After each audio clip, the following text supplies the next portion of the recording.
and welcome to another episode of Happy Mum, Happy Baby, the podcast. Today's guest, I've been following her online for a long time.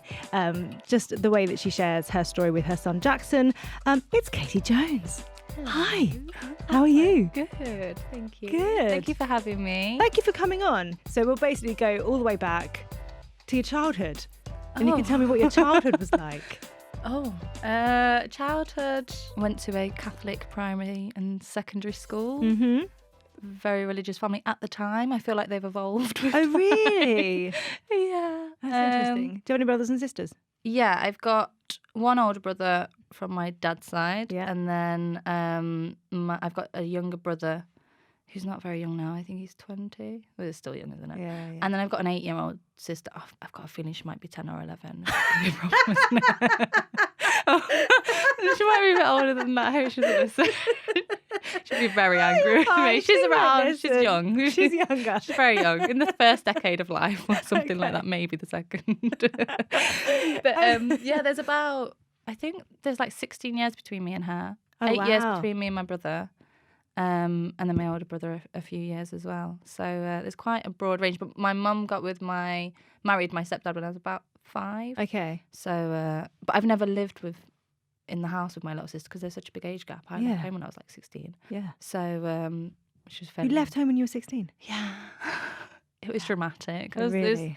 Terrible to use at 16, maybe. I think we all look back at things we did at 16. I know. Oh. So did you used to have quite a volatile relationship with your mum?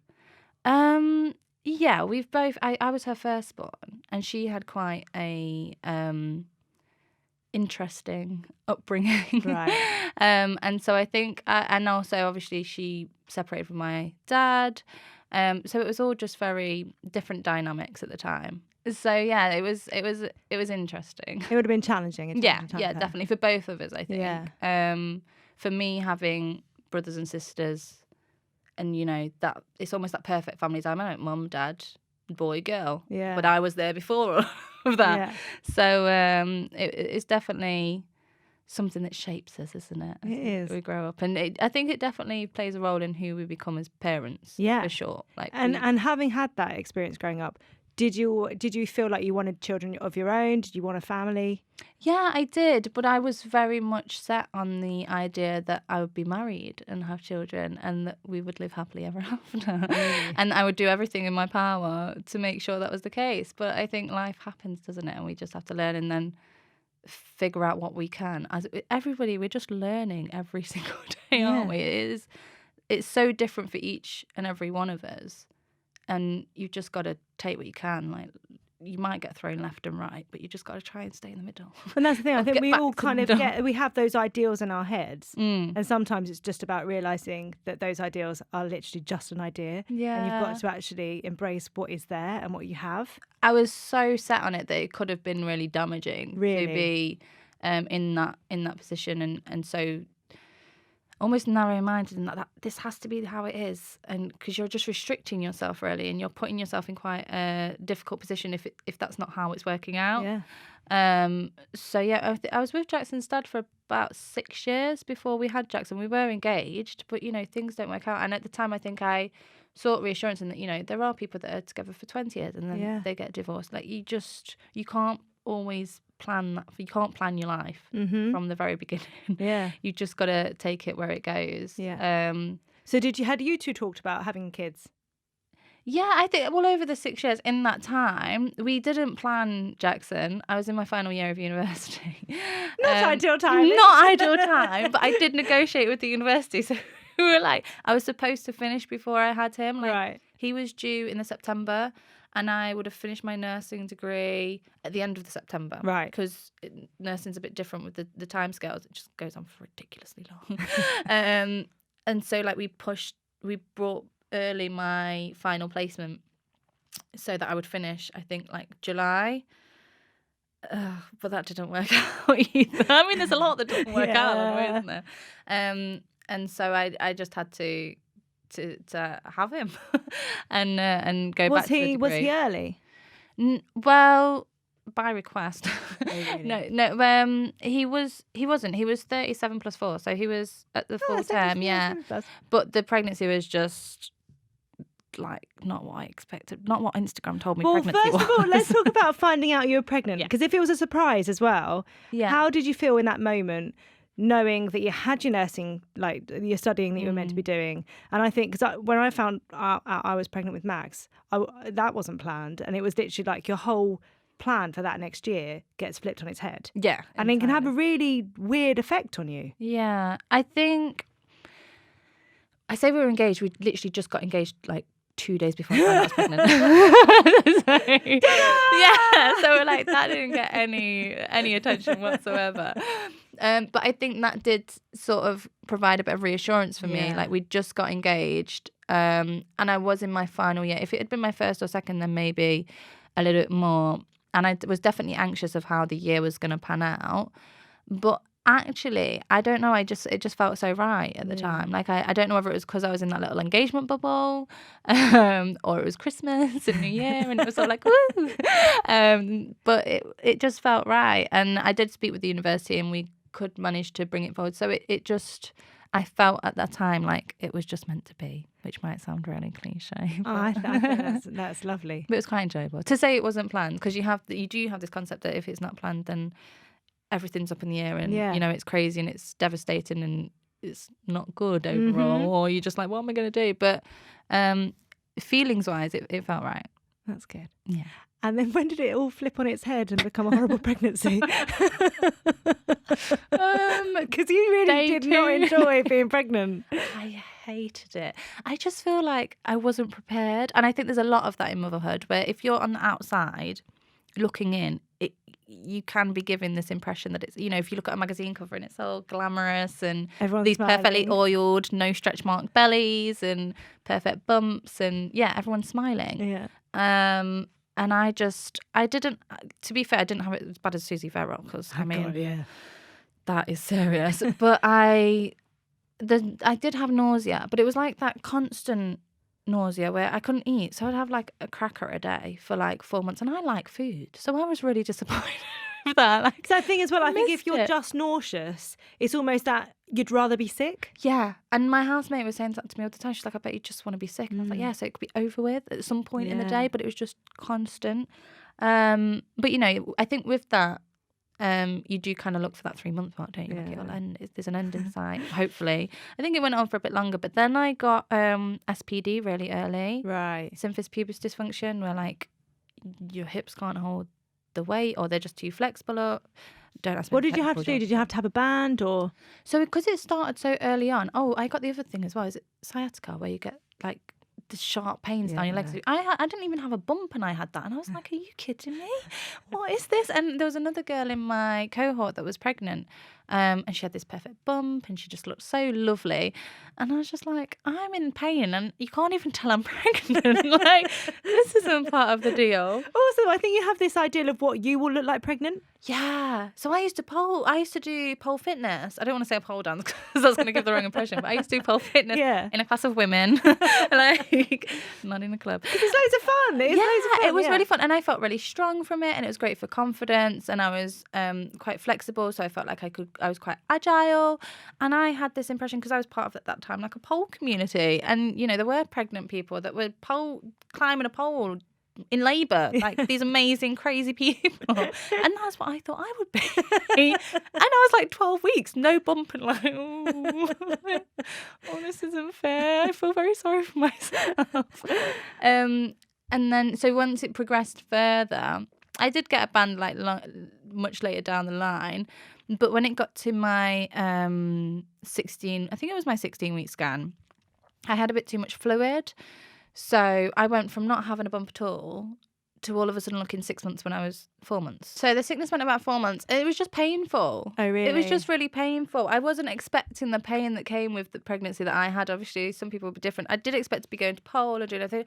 I was exhausted all of the time. And I don't know whether it's because I was so big that I had the extra fluid, and maybe it was like being 9 months pregnant for ages. That because you get gradually bigger. Yeah. Whereas if you were instantly just all that extra liquid and stuff. Yeah. It was I remember going into town one time, because I didn't drive at the time, and I walked into Leicester City Centre. It was about a 20-minute walk, but when you don't drive, you naturally do walk a lot of places. It's more convenient than public transport. And I remember walking into town and being and I think I got to the centre and I didn't even go to the shop I wanted to do to. I just kind of cried on the spot because I was just like, I don't want to take another step. Like, it just hurts. Like, I'm so sick of it. Because it would come on quite suddenly as well. Like, you would, from a nurse perspective, I've always been told that, you know, you keep moving and it will help you, you know. And the physios they'll always say, like, keep active. And it just hurt so much. And the more you would walk, so it was almost like being bedbound, but no one really saying you have to be. So trying to push yourself. What were your thoughts on the labour? I mean, I don't think that I've got a good word to say about pregnancy, labour, anything. To be a happy mum, I think I'm failing here. You're not failing. You're not failing at all. No, to be honest, I was blessed with a quick labour, but it was induction. So about a week before, they wanted to induce me, I think about 39, because I was still getting bigger. And I think because these tests had come back negative, they were just like, why is it? Why is it? So they got like a surgeon involved. But it's really interesting when I think back to think, you know, we did have all these people involved and I was just clueless. Like, and I was blissfully unaware. And I know a lot of people wish that there were tests in pregnancy and things, but I just think personally, if you wouldn't change anything, you're better off not knowing. And a lot of the time you can't change anything anyway, you know, if things are found out late or whatever. And so we had like a meeting with a surgeon and he was just explaining that one of the reasons that we might have excessive fluid is if like he hasn't got a bum hole or, you know, there's a no exit route or something along the way is not working so that the amniotic fluid isn't flowing as it should. Instead it's just building up. So we had a bit of a chat like that. I had to sign a few consent forms, you know, that he might need operating on. I think there were a few things that, like, one of his kidneys were enlarged. So it might be a urine tract thing, or it might be the other end, or it might be upper in his throat, like his... I've not nursed for a while. I hope there's no one looking at time on here. No job interviews, have a look at this. But yeah. It's okay, you're in mum mode. You're not in nurse mode right now. I wouldn't worry. Not been for a while. Yeah. So there was all of those things. So we went into it sort of labour. He was induced, and I did because we had like a consultant during pregnancy. I was high risk because of the extra fluid. I was at high risk of going into premature labour. I had no idea at the time about like the complications that come with premature labour. And at the time I was just like, oh, I hope he comes soon. And I was pleading with the consultant. He was like, okay, so we're going to probably induce you around 39 weeks or 38 when they're supposed to come, and not let it go any longer. Yeah. And I was like, can we do sooner? Like 36? Something like negotiating. Like, how quickly can we get him out? And we agreed on 37 and then induction dates kind of worked out. But it went quite smoothly. I've heard some horror stories about inductions. For me, yeah, it's not pleasant having a pessary, but I mean, we do smear tests and those kinds of things, so I'd say they're similar. I also think that the amount of like what we hear of it being negative, it makes us fearful. Yeah, and we all know. I'm sorry, but if you're fearful down there as well. Clenches. Yeah, that's someone's hand going up your foof, guys. You know what I mean? Oh, you're just giving me a flashback to part of the labour. But I mean, it is that thing, isn't it? So I'm kind of always a bit like breathe and relax. Yeah. No, I get that completely. And yeah, because I heard like about people like having to break your waters and these rods. You know, you get to hear about all these instruments that go in places you don't want them to go. But the induction was quite smooth. I think I was induced at about 2:00 and I think my waters broke at 10. What was it like when you first held Jackson in your arms? I didn't get that feeling that everybody talks about. That's fine. I was just like... Alien. Yeah. I think it's the trauma. I mean, I'm a surgeon, because of his high risk, we had to have doctors and surgeons in there ready. But obviously they weren't prepared. They like literally, I think about 20 minutes before I had him, the midwife had said, oh, we'll come back and check in you on like 2 hours or 4 hours or something. And it was only because I grabbed the student and I was like, you need to have a So I think it just all went very quickly. And literally 5 minutes before, a surgeon had shoved his hand up my foot and pulled. So I was just like, oh. What was it like when you actually left that first time? So I think it was on like day 3, and how was it? It was very daunting, but I think I only had one night home with him, and And I just remember I couldn't put him down. As soon as I put him down, he'd cry. So it was almost like that comfort. But I wasn't sure what it was at that time. I had no idea. I don't know whether he was... Now looking back, I don't know if he was actually feeding. So whether he was crying because he was still hungry. He was coming off the boob, but he was still hungry, which makes more sense to me. But I just remember not sleeping. So you go through this period, don't we, you were like... I had him at like 2 a.m. So I'd been up that morning waiting for induction. Had him the next morning, didn't sleep then because I'd got a newborn baby next to me and I was terrified of sleeping. I didn't who's looking after him while I sleep. And then the next couple of nights he had jaundice, so we had to be really on top of his feeds. And then we went home and he wouldn't come off me without crying. Funnily enough, he slept in the morning, of course. But you know, you're like 4 or 5 days of no sleep at that point, and you're just like, who am I? Yeah. How old am I? What's my name? But it was just overwhelming, the whole thing. I think I don't think I would feel the same if I had another one. Right. I think it is just that instant newborn, first time, no idea what the hell I'm doing. Mm-hmm. And because I wasn't in another city, like there wasn't, I think my mum was on holiday at the time. So like there wasn't that, family came the day I had him, and like saw him during the day and like took their pictures or whatever. Yeah. But you know, when it came to the night time and days later, it was just me and him and his dad, and I was just like, I don't know what I'm doing. Yeah. I don't know what this is. That silence actually of having, I mean, when they're not crying, but that like it's a bit eerie. Yeah, like can I sleep now? Yeah. What do I do? Can I eat? Oh, is he gonna cry in a minute? Like, what's gonna? But yeah, it is. All of a sudden you feel like you've got the weight of your world on your shoulders and you're on your own, like almost. How long were you home before you realised something wasn't quite right? So it would literally be a couple of days because he had jaundice for us, I'm guessing like 3 days at this point. When I look back, it's all a bit of a blur. About 3 days. And then I know we went home for that night and I had that torturous night. The next night, I think I was getting him ready for bed and I changed his nappy and there was like a lump in his groin. And I was just like, what is that? I'm sure that shouldn't be there. So I called 111 and they told me to take us to A&E. I didn't realise I did appointments at A&E. And we got in and we spent the night that night, but it was a hernia. So they can either go away themselves or they can be operated on. Like, right. I don't think they can go away themselves. I think they have to be operated on. But there's like a time limit. So if they couldn't put it back in there and then, he would need it urgently. Right. But because they could put it back in at the time, he just needed it within like 6 weeks. But at that time, I mentioned that he wasn't feeding properly. Well, I didn't know it wasn't properly, but I was just saying, you know, I'm waking him for feeds. I don't know if I'm doing it right. I'm having to stir him and tickle his cheek and stuff to get him. And they were like, oh, well, we'll just observe overnight. Then they were more concerned about that than the hernia. They did blood tests, which were absolutely horrific. I remember it took about an hour for them to get bloods, and I was just so angry at the person doing them. And then I think they let me go at like 4 or 5 a.m. Bearing in mind there'd only been like 1 or 2 feeds in that time, but they were like, oh, we think he's fine. So we went home. So again, another night of no sleep. Yeah. We went home, and then the next night I was in Nottingham at my mum's house, because his dad had to go back to London for something with work. So I went to my mum, stayed there. And that was the only night I had at home, and I felt a bit more better. I remember I've got pictures of me like reading a baby book and him like breastfeeding, and I had all these lovely photos, and I think that was my first like what felt like a normal night. I felt I was feeding. I think I got a bit of sleep, which always helps. And then just think about being home with your mum as well, in a weird way of kind of possibly, yeah, just like that home comfort of not being on my own, not being in a different city, like this is where I'm meant to be kind of thing. Yeah. In Nottingham as well, because that's where I was planning on being the whole time.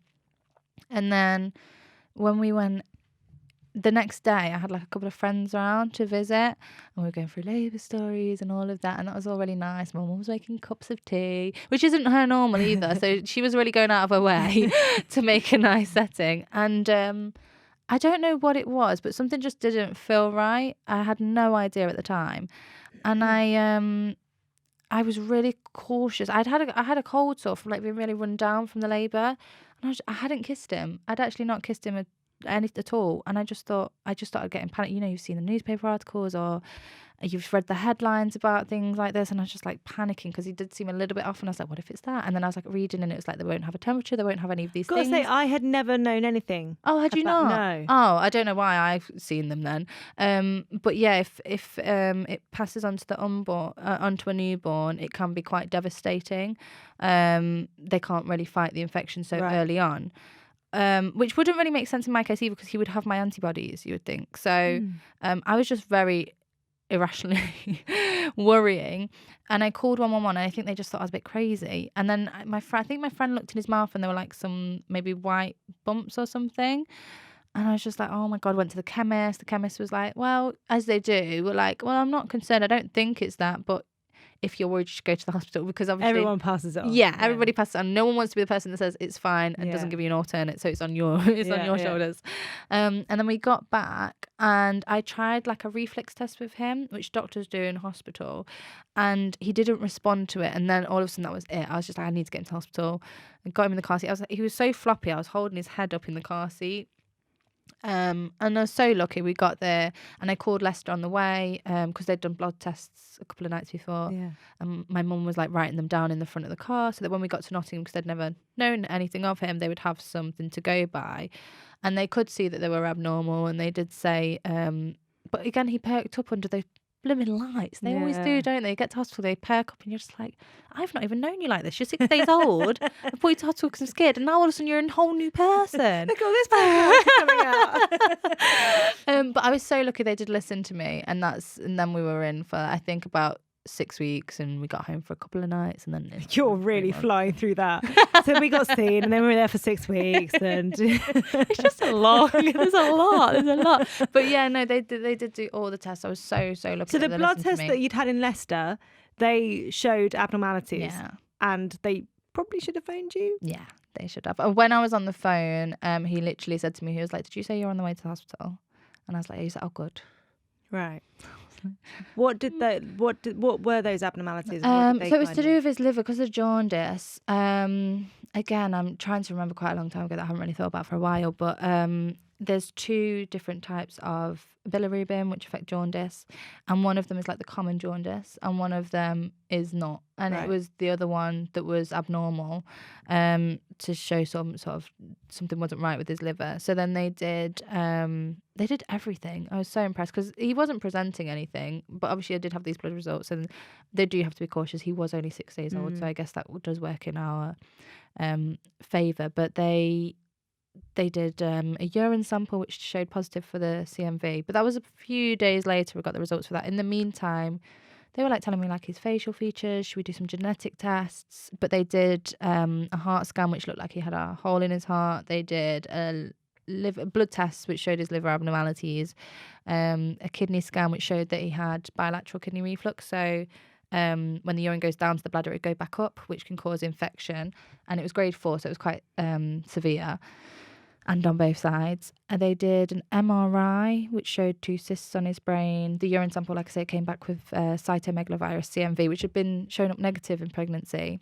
But I'm glad that it came up negative in pregnancy, because otherwise I do feel like if it had been positive, I would have just been worrying the whole pregnancy. And I do feel like it would have ruined that. I do although I had complications in pregnancy and I didn't enjoy it the most, I have quite fond memories of it. It wasn't like completely anxiety ridden.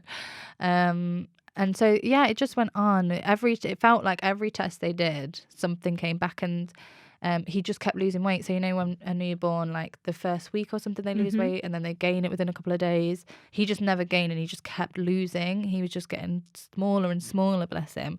And that just went on for a really long time. And we still have that problem now with his weight and his feeding. They've just been ongoing issues. It must have been really hard and overwhelming as a new mum seeing your newborn in that situation.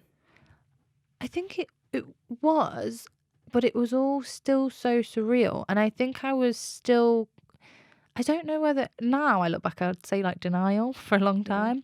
But I think I just had like rose tinted glasses on, where everything, although all these things were coming out, to me, they were all, logically, I could reason them to make them short-term things. So like his kidney reflux, the doctors were saying to me, like, it can go away within like a year. Like, they're just a growing thing. Yeah. And it can sort of heal itself. The hole in its heart can heal itself. The cysts on the brain, we don't really know what impact they'll have. It'll be development watching, so there's nothing we can really do about that. The CMV he was being treated for, but it was so rare the hospital hadn't dealt with it and the pharmacy hadn't dealt with it before. So I think one of the only things that bothered me was how much medication was being pumped into him. And he was taking it all orally at the time when I look back, which is just a little trooper. Because I didn't know what was best for him. You know, you get all these things where like pumping drugs into a child is like the last thing you would ever want to do. And now you're in a position where that's what you're told is going to help them. So that was hard. But other than that, in my head, I'd reasoned that everything was going to fix itself. And that's how I kind of got through it. Well, was there a moment where you realised that it wasn't going to be a short term, it will fix itself? And actually, it's a long term. I think knowing it and accepting it were two different things. So I probably found out when he had bronchitis, they did another heart scan to check on his heart. It was way early. They were going to wait for a year. But they figured as he'd been in for a long time, they'd just double check. And they found out that he had a severe hypertrophic obstructive cardiomyopathy, which means his heart's 4 times the size it should be.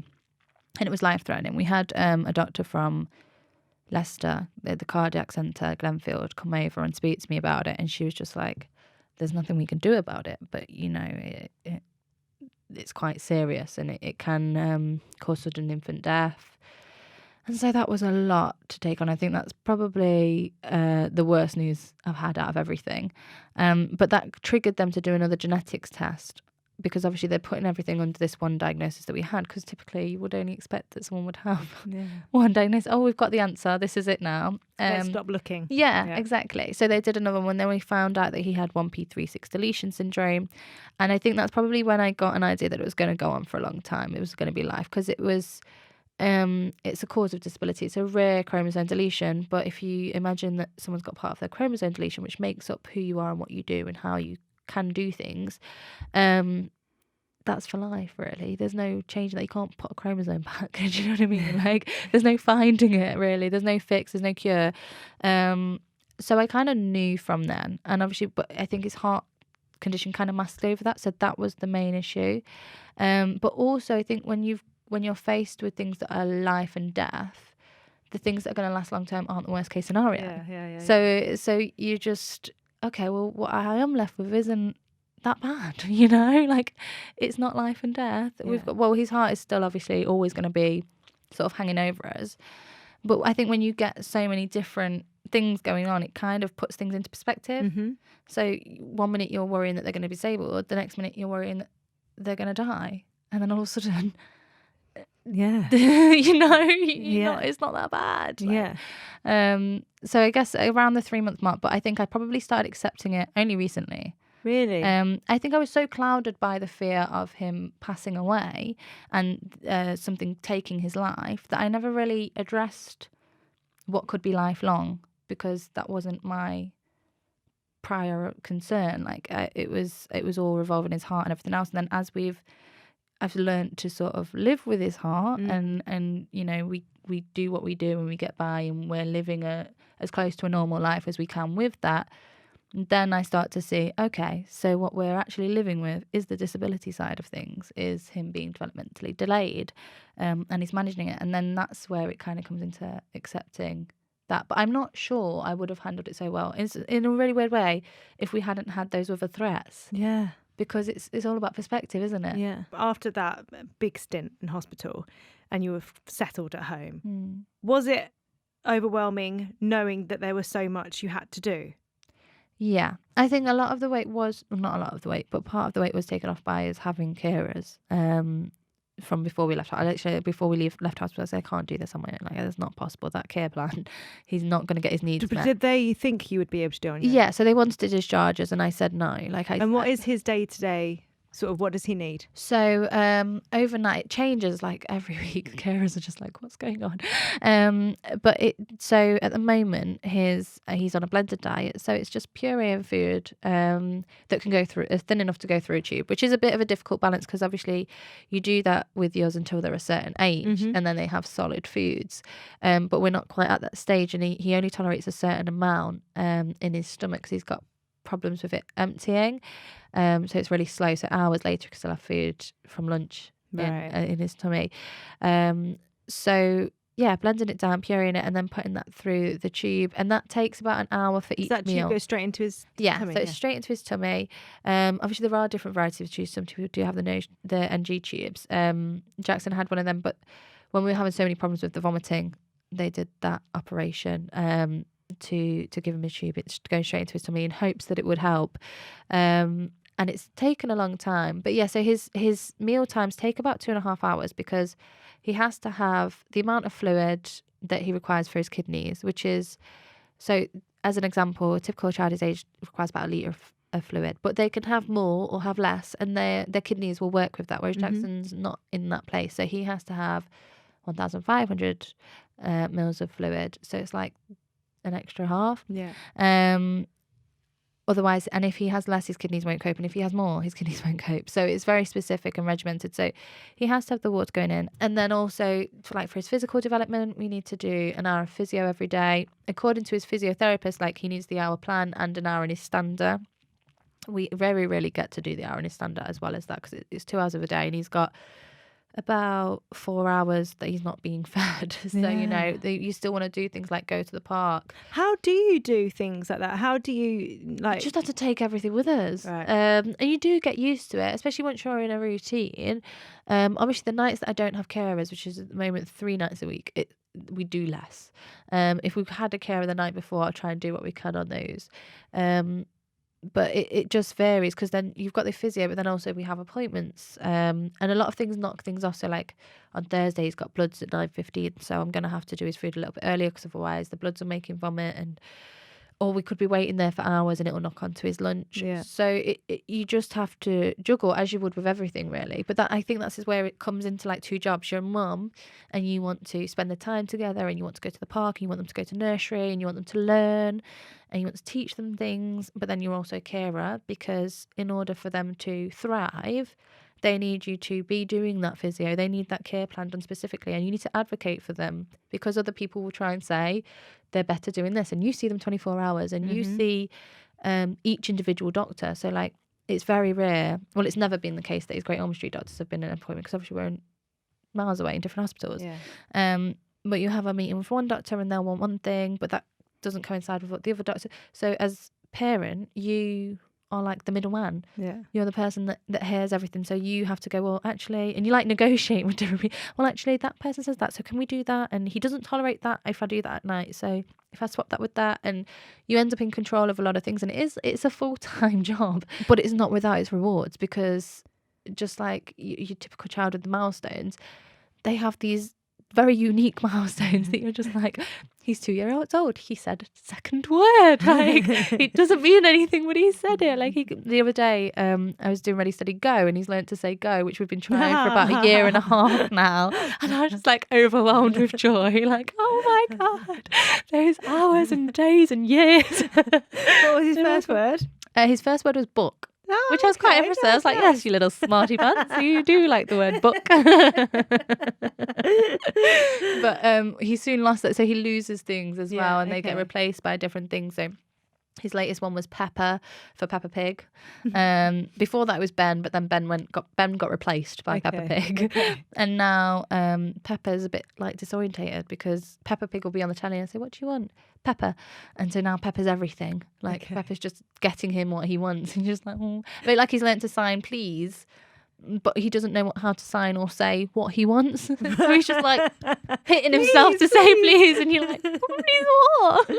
So he's constantly guessing it. I feel like it's possibly like having a very young child, and sometimes I try and take that all in as being a good thing, if that sort of, everybody wants to have that baby forever, and sometimes it is it goes both ways with a lot of things. If I'm having a bit of a sensitive day, then someone's saying like, oh, I want them to be a baby forever. It's like, no, you don't, because that means disability and you don't wish that on a child. But then on other days I'm just like, I've got that baby like for a lot longer, and maybe, you know, hopefully we do hope, and I am very hopeful, and that he will progress and be able to do more things. He definitely shows me that he will, and with the right input he will. But at the moment, just enjoy the now, because a lot of people, they do wish for this. They wish that their baby was home all the time and they didn't go to work, or, you know, and it's always just trying to see we always want what we don't have, don't we? No matter what position we're in.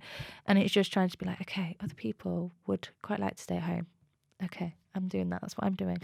They want to take away your carers. Yeah. So at the moment you have 3 nights a week you have a carer. We have 4 nights a week, and then so 3 nights you don't sleep. Yeah. Because you're doing those feeds. Yeah. And you want to make sure that he's not being sick. Yeah.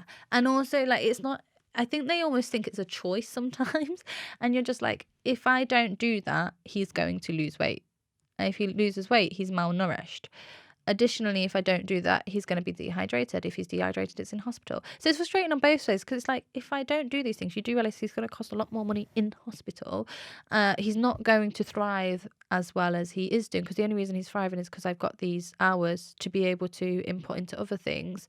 But yeah, they want to take him off. They don't seem to think that he needs them, which is terribly frustrating when you know the consequences of him not having his care needs met. Well, and on you as a human. Oh, nobody cares about me without getting the violin out. But as a human, like, I know if my kids are up a few times in the night, the next day I'm emotional, I'm a wreck. Yeah. If it's a couple of days on the trot, you know. Yeah. So for you, knowing that's something that you do anyway 3 days a week. Yeah. You know that you're going to be up all night. Yeah. And now being told that that's going to be your every night. Yeah, it's hard, and that's why, like, you'll see me breaking down on the internet, and it is that emotional side of it, isn't it? Because exhaustion is a horrible thing, and we all know that from when we first had the children, and, you know, you're up and you do those 3-hourly feeds, and I know people that have had sickness bugs recently, and they've messaged me like, how do you do this? And I'm just like, I can't. But it's frustrating when it feels like your basic human rights aren't being met, because to be able to feed yourself and eat, you know, I'm not saying I want to live a life of luxury, just saying I want to be able to cope, stay alive, ideally, please. Does it feel like you're constantly having to fight though? Yeah, and that's the problem. That's where it's hard. That's the difficulty. It's almost like fighting the system, you know, that these children are worthy of these funds, and realistically you just think, well, hold on. Because it's almost expected, because when I went on to that ITV this morning, Philip Schofield said, you know, well, where are they going to find this money? And it's almost like no one asks where they're going to find the money to meet everybody else's basic human rights. You know, we have to meet people's basic human rights. That's it. But then as soon as you expect it for disabled people, it's like, well, where's the money? Well, you should find that. It shouldn't even be a question. You know, that should be covered before we're cutting the grass at the local park, and paying a caretaker at this place, and holding open these ceremonies or anything. The basic human rights should be met. And as far as I'm concerned, Jackson's care needs, there is basic human rights. Without his care being met, he's not here. So I think it's frustrating in that respect, because it feels like something that should be a standard, and yet when you complain about it, it's treated as if you're entitled, you're acting entitled, or you're expecting things that shouldn't be there. And it's basic human rights. Do you feel like you can kind of ever settle into it, or is it constantly changing? It does constantly. I do have hope. It doesn't change as much now as it used to. It's still quite regularly, but I do have hope. And other people have said that as they get older, it gets more manageable and you get a routine. Because obviously once he gets to a certain age as well, he can go to like a special needs school or even a mainstream school. But, you know, those kind of things, they make it a little bit, give you a little bit more time.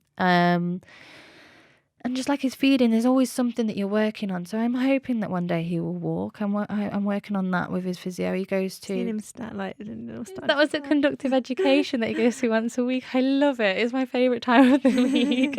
He hates it. He does hate it. Like, I think it's also hard when they can't communicate to know whether you're doing something right, because it's almost like when we first went, he just cried the whole session, and I was like, is he crying because this is hurting him, or is he crying because he's frustrated because it's a lot of work and he doesn't want to do it? And not knowing the difference is really difficult, because you're questioning yourself, and I don't often do that. I normally am quite confident in my decisions, But when it comes to something like that, I'm just like, I don't know. And then over the time, he cries less and he does more. And it's just like, oh, it's so rewarding for something that so many people take for granted because it's just expected. And that is the thing with this life. You planned everything to go a certain way. And it is completely different. Don't get me wrong. Like, I don't know what normal motherhood is. Knowing that it is such a balance, is it tricky for you to go to sleep in another room and know that someone else is in charge of what could be a life and death situation for him? It is and it isn't. Sometimes I feel like I don't have a choice. So often on the nights I've got carers, I actually just shut off. Like, I can literally just lie down and go to sleep because essentially my well-being is dependent on those nights. And I'm so tired that I'm just like, right, sleep time. That's it. Switch off. And I won't hear him cry. I won't hear him be sick. I won't hear anything. It's almost like psychologically my brain knows there's someone with him. Yeah. Like, this is you time. Go to sleep. But equally, you know, we have had problems with carers. You know, he has been put in hospital by errors, and that is definitely hard. And I think there's only so much you can do. You know, like if I stay awake and, you know, I worry about that, then it makes the carers pointless. And so I just have to put my trust in them, and it's hard. Sounds like you have to put your trust in a lot of people, though. Yeah. Well, I would say mainly them, because everybody else kind of goes through me. So they tell me what to do, and I do that with Jackson, or I don't do that with Jackson, depending on, you know, what I see fit. But with the carers, yeah, they are trusted with him. And I think, again, what comes into it is a lot of them always think he's so well, because, you know, they've got kids that are on oxygen, or they've got kids that have got tracheostomies, and they see them as more severe than Jackson. Yet those children might eat, and, you know, they might not have a feeding tube, but the level of severity is deemed by appearances. And that's not necessarily the case. And that's what's ended up in errors before. And so you really have to drill it into people, which is hard. And that's probably, aside from the battles that you fight, it's hard to have to keep telling people how bad your child is, when really all you want to do is celebrate their successes. It must be pretty hard when you've got a positive mindset as well, Yeah. and you're looking at it and celebrating those things that some of us would probably take for granted. Yeah. It seems to balance out at the moment, but I guess there's you compartmentalize, and there's good things and bad things with everything. And I would say the bad things with having a child with disability is the support system, is fighting for the funding, and is in order to fight. I guess it kind of goes hand in hand, because in order to fight to make sure that they get what they need, you have to drill into them what's bad, but then you also have to be content in yourself and knowing what's good. Because it's like, my mum has always been scared of having Jackson. We've just come to an agreement to try and to have him for like a 2-hour window on a Saturday. Is she worried about doing something wrong? Or? Yeah, so she's terrified that she'll do something wrong and I'll hate her forever because she's done something devastating. And it's trying to find that balance between, I need you to take it seriously enough because this is serious, but then equally it's not that bad. It's like, it's not that hard once you learn to feed a child through a tube. And essentially feeding Jackson is doing the puree, but instead of you going in his mouth, you're putting it in a syringe and you're pushing it in a tube that goes into his stomach. And yeah, you have to make sure he's sat up, but wouldn't you, most children, you wouldn't really feed them lying down. Yeah. And you want people to just enjoy their time with him as well.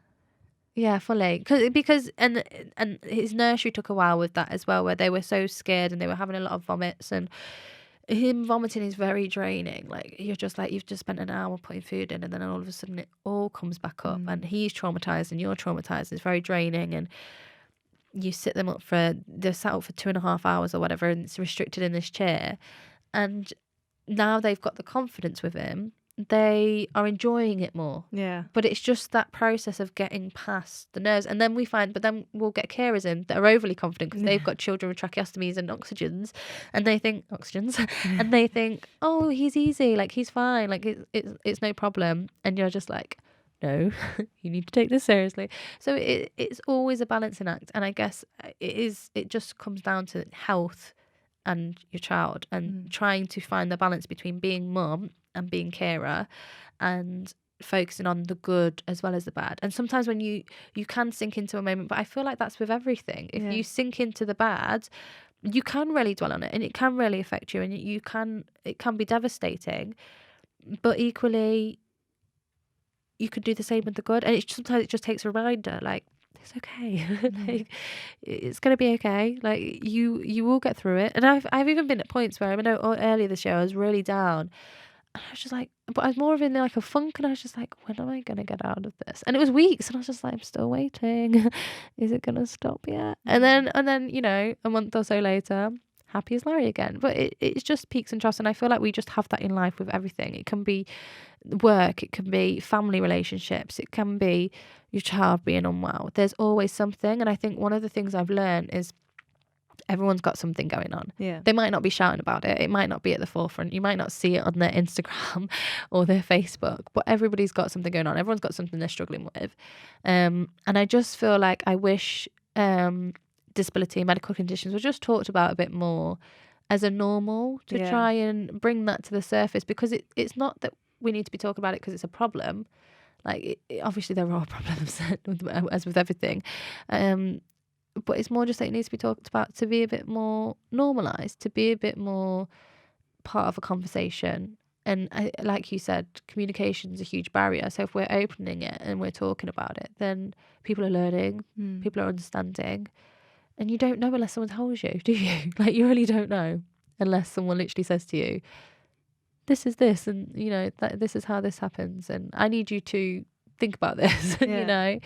So it's just not being dismissed because of a disability or like hiding in the shadows. And there's just a lot. It's beautiful when you do see it, but it shouldn't be that it stands out because it's not the normal. Do you know what I mean? Like, it shouldn't be like, oh my God, they're doing a campaign. Like, that should be normal. And I guess you're going to get it to an element, aren't you? Because models, you know, you're not going to see, we don't unfortunately see a broad spectrum of models. Models are stereotypically as they are, and, you know, you can't be a model unless you've got this and that and the other. But that's changing and evolving with time as well, isn't it? So it's just hoping for a more inclusive future. Yeah. Have you surprised yourself as a mum? Yeah. I don't know if I surprised myself. I didn't expect any of this. It's all quite bewildering, to be honest. Like, who am I? What am I doing? Everything's just been turned on its head, hasn't it? Like, the career, the relationship, even everything has just been turned on its head. So I'm living a completely different life to what I expected. And I would like to say I'm quite happy with the job I'm doing. So maybe I surprised myself in that way. I think motherhood surprised me more than I've surprised myself. Really? Yeah. That's such a good way of putting it. I don't know if I'm surprised by me, I'm surprised by motherhood.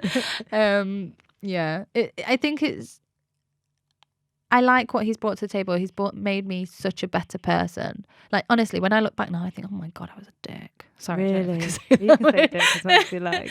But no, just like, I just wasn't aware. Like, I feel like I walked around with my eyes closed, and it was all about me and my world and what I wanted to do. And when you have a child, it's all about them. And it just changes you, and you see things so much differently. And I don't know, I didn't really touch on health promotion that much as a nursing student, but now I love it. Like, you know, it just changes everything. I'm happy with it though. I'm definitely happy. You wrote an amazing piece actually on your blog, which says, oh gosh. when I became a mother, my whole world tipped upside down, and I felt feelings of joy, sadness and fear so intense I didn't know how it was possible. When I became a mother, I discovered real love, real happiness, real responsibility and real strength. When I became a mother, my life changed in ways I could never imagine. Some ways I'd never wanted it to, and other ways I've been missing my entire life without knowing. When I became a mother, despite the circumstances, diagnosis and different path, I was blessed beyond belief. When I became a mother, I became more kind, more compassionate, more knowledgeable, more aware, more understanding, more driven, more determined, and more compassionate, more empathetic. I became a better person because I became a mother. Oh, so she said it better than me. Those are your words. I read it the other day and I'm much better at writing than talking. Aren't we all? I can never structure a sentence. It's fine. And I think, and you get that sense from what you're saying as well. You become more. Yeah, you definitely. Well, you have to, don't you? And I find it surprising when some people say, you know, like, I couldn't do this. And you're like, you would. Like, you don't have a choice. You do. You know, if something happened tomorrow, you would do it. You would walk to the end of the earth for your child. And I wasn't aware of that before I had him. But now I know. And that, yeah, I'm quite impressed with that. It's always great, isn't it, when you hear something you've written back and you've gone, oh yeah, I did that really well. Actually, I don't think I've got any more to add to that. Actually, well, the next book I've written is a collection of letters on motherhood. So I'm asking guests to kind of think about, if you were going to write a letter, who would it be to and what would it say?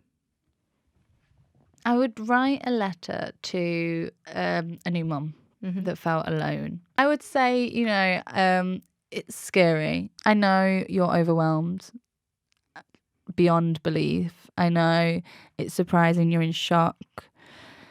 You don't have enough time to digest what's going in, and you feel alone. But you'd be surprised at how many people are in your shoes. And it can feel like you are the unique one, because a lot of disabilities and medical conditions are unique. They are rare, but the symptoms and the things that come with it, the tube feeds, the physical development delays, the emails that come through telling you they're doing something when they're not, the problems and the frustrations with communication, everything else, they're felt by so many other people. Statistically, like literally, if there are 800,000 other disabled children in the UK, there are 800,000 mums in your position. Not exact. You're never going to find someone in your exact position, and that's okay. That makes you you. That's what every other mother experiences. No child in general is the same. But the main thing is you're not alone, and you will find it will get easier over time. You'll find your people. You'll accept it, and you'll learn to grow with it, and eventually you'll absolutely love it, because it's brought so much to the table that you never knew even existed, and it is quite spectacular. And then you'd probably end it with a love, Kaytee. Kiss. Kaytee and Jackson. Kaytee and Jackson.